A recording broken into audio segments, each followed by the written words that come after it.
Hello everyone and welcome to EduTap.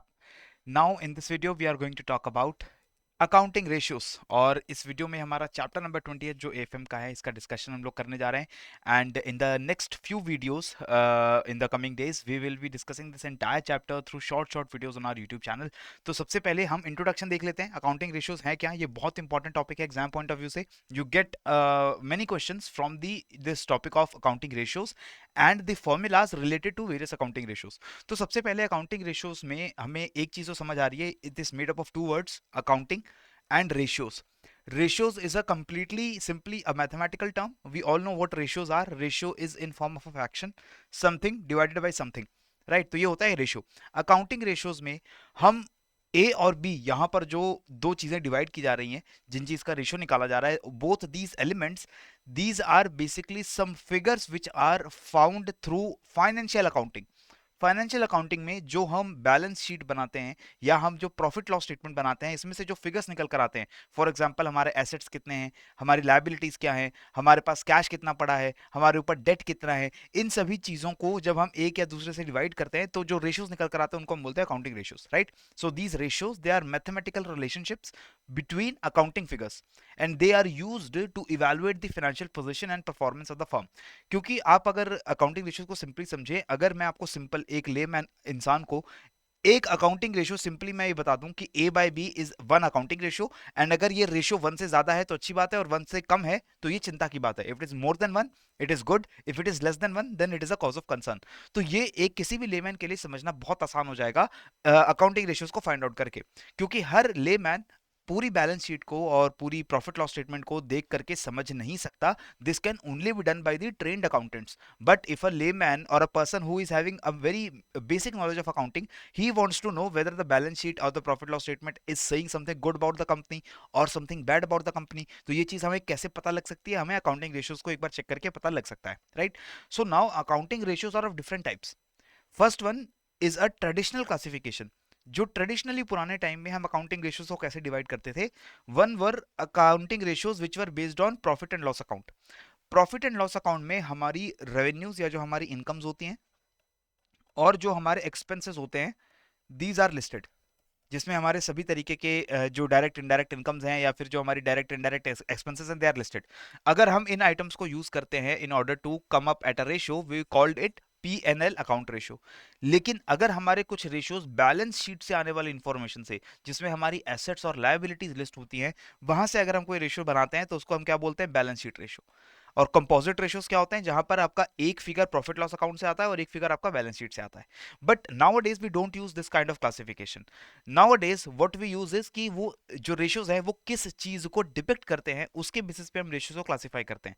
For example, if there is a ratio which signifies the profitability of the company, कि कोई company profitable कितना है, वो ratio बताएगा। अगर वो रेशियो ज्यादा है तो ज्यादा प्रॉफिटेबल है, रेशियो कम निकल कर आ रहा है तो कंपनी कम प्रॉफिटेबल है, तो ऐसे रेशियोज को हम बोलेंगे प्रॉफिटेबिलिटी रेशियो। सिमिलरली हमारे रेशियोज एक्टिविटी रेशियोज के आएंगे which basically tell us about the turnover और अबाउट द स्पीड और the frequency with which things are happening in the company. For example, company में जो स्टॉक आता है, जो रॉ मटेरियल आता है, वो कितनी जल्दी प्रोसेस होता है, कंपनी का जो स्टॉक आता है वो कितनी जल्दी सोल्ड आउट हो जाता है, कंपनी में जो एम्प्लॉयज वर्क करने जाते हैं वो कितनी जल्दी जो है कंपनी से निकल जाते हैं, कंपनी को चेंज कर लेते हैं, छोड़ देते हैं। तो ये सारे जो टर्नओवर्स होते हैं, टाइम के हिसाब से कैसे कैसे चीजें जो है वो इनसाइड कंपनी आ रही हैं और आउटसाइड जा रही हैं, इसको अगर मेजर करना है तो एक्टिविटी रेशियो से हो जाएगा। Then your solvency ratios are also there. Solvency ratios tell us about the bankruptcy of the company, कि how much solvent the company is. Company के एसेट्स और कंपनी के लायबिलिटीज के बीच के रेशियोज जो हैं वो हमारे यूजुअली सॉल्वेंसी रेशियोज में काउंट होते हैं। क्लियर हो गया? तो अब ये जो डिफरेंट रेशियोज हैं इनका यूज क्या है? सबसे पहले तो these ratios will help us in simplifying the financial statements. As I told you, not everyone is a trained accountant, और किसी भी कंपनी की जो बैलेंस शीट और प्रॉफिट लॉस अकाउंट पब्लिक में रिलीज किया जाता है, अगर आप उसे देखें तो it is not a very simple document to understand. ये कॉम्प्लिकेटेड डॉक्यूमेंट होता है, इसके अंदर बहुत सारा डेटा होता है और सभी डेटा को समझना पढ़ना is not easy for everyone. लेकिन अकाउंटिंग रेशियोज को सिंपल तरीके से समझना ही बहुत आसान है। तो अगर मैं पूरी बैलेंस शीट को पढ़ने के बजाय मैं एक अकाउंटिंग रेशियो देखकर अगर मुझे ये पता लग जाए कि इस कंपनी की सॉल्वेंट पोजीशन अच्छी है या नहीं है, कंपनी अपने लोन्स दे सकती है या नहीं दे सकती है, रीपे कर सकती है नहीं रीपे कर सकती है, तो ये चीज मेरी जो अंडरस्टैंडिंग है उसको सिंप्लीफाई कर देता है। तो ये एक बहुत इंपॉर्टेंट बेनिफिट है अकाउंटिंग रेशियोज का। फिर आता है inter firm comparison. We can compare different firms and one firm's department with another department of the same firm also. तो ये इंटर फर्म और इंट्रा फर्म कंपैरिजन भी हम अकाउंटिंग रेशियोज की मदद से कर सकते हैं। फॉर एग्जांपल, अगर किसी कंपनी का प्रॉफिटेबिलिटी रेशियो ज्यादा है और दूसरी कंपनी का प्रॉफिटेबिलिटी रेशियो कम है, then we can say the company with higher profitability ratio is more profitable. Similarly, if in a single company a particular department is compared with another department and we compare their ratios, तो वहां से भी हमें comparison करने में आसानी होती है।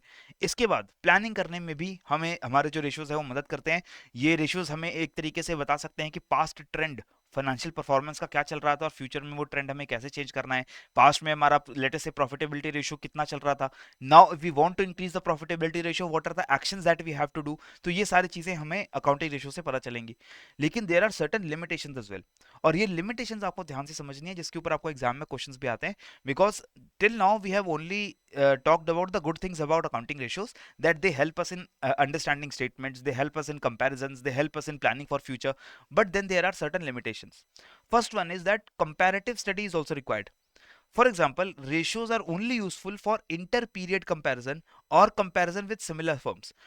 अगर हम एक कंपनी जो एक आईटी कंपनी है, राइट, और एक दूसरी कंपनी है जो लेट अस से is not an information technology company but a manufacturing company, और लेट अस से petroleum refinery,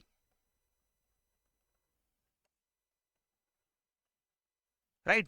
And now if I want to compare the performance of these two companies, one is an IT company and one is a refinery, तो अब मैं इनके accounting ratios अगर compare करने लगूं, तो वो अकाउंटिंग रेशियोज मुझे मिसलीडिंग पिक्चर दे सकते हैं।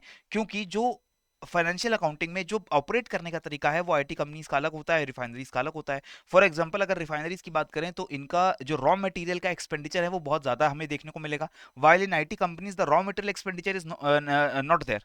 सिमिलरली, आईटी कंपनीज के अंदर जो हमारे ऑफिसेस और जो हमारा इंफ्रास्ट्रक्चर है उसके ऊपर जो है जो मंथली रेंट जा रहा है वो आपको ज्यादा देखने को मिल रहा है। लेकिन रिफाइनरीज के अंदर जो आपका फिक्स्ड एसेट पे एक्सपेंडिचर होगा, मशीनरीज के ऊपर, व्हीकल्स के ऊपर, आपके ये एक्सपेंडिचर ज्यादा होंगे। तो इस वजह से the accounting ratios they should only be used for comparison for firms which are similar. दो आईटी फर्म्स को कंपेयर करना है, दो मैन्युफैक्चरिंग फर्म्स को आपस में कंपेयर करना है, तो उसके लिए तो ये सही है।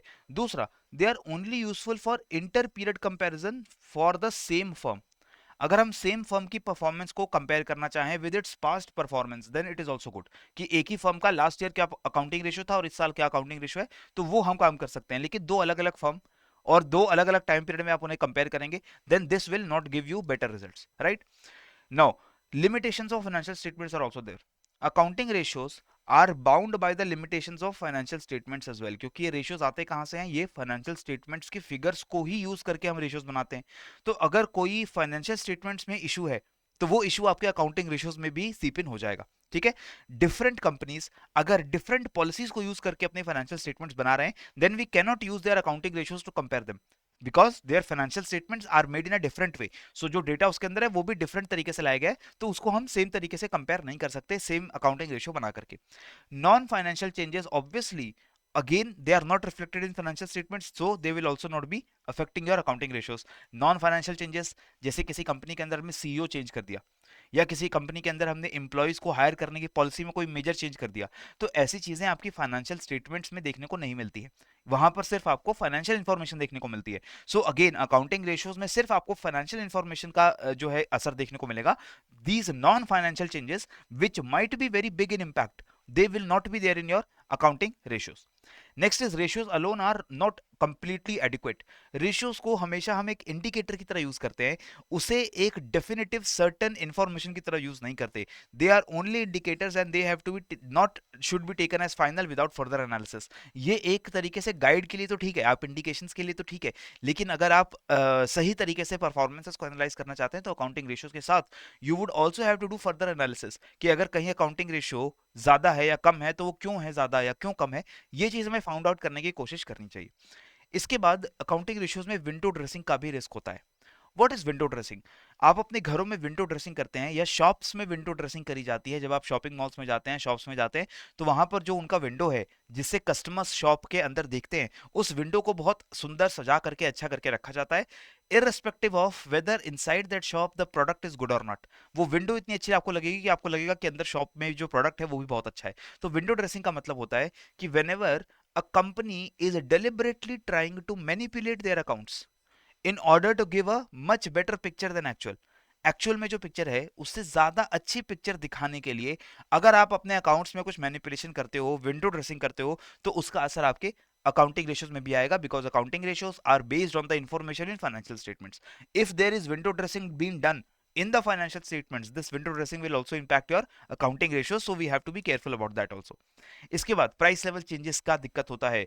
Ratio analysis will give misleading results if the price level changes are not taken into account. अगर हम दो अलग अलग सालों में अकाउंटिंग रेशियोज को कंपेयर करें, एक ही कंपनी के accounting ratios in 2015 and accounting ratios in 2020, and if we want to compare them, we have to also keep in mind that because of inflation the price levels have also changed in the last 5 years, so that is why we have to take factor of inflation as well. ठीक है. इसके बाद कोई fixed standard accounting ratios का device नहीं होता है, क्योंकि जैसे मैंने कहा for different firms accounting ratios वो अलग अलग तरीके से उनकी कैटेगरीज बन सकती है. जैसे मैं ये बोल सकता हूँ कि for a particular type of firm the debt equity ratio should be more than one, or for a particular different type of industry or a different type of company the debt equity ratio should be less than 1, and if it is more than 1 it is very harmful. But for this type of company, if the debt equity ratio is even more than 1, it is not that harmful. तो ये इस वजह से differ करेगा कि companies की operating style क्या है, कंपनीज का जो काम करने का तरीका है, कंपनी का जो बिजनेस कोर बिजनेस है वो अलग अलग है, तो वो किस तरीके का है. तो इस वजह से हमें कोई फिक्स्ड स्टैंडर्ड हम नहीं बना सकते कि debt equity ratio for all companies should be more than 1 or for all companies should be less than 1. And this is the main reason why accounting ratios cannot be very certain while giving you some financial information, right? So this was the basic discussion about the introduction of accounting ratios. What are the benefits, what are the limitations, and what is the meaning of accounting ratio. But if you want कि accounting ratios की एक detail discussion आप लोग हमारे साथ देखें, तो आप लोगों को हमारा जो कोर्स है उस कोर्स को सब्सक्राइब करना पड़ेगा. This course is currently available with a 75% flat discount, and this discount can be availed by using the code edutab75,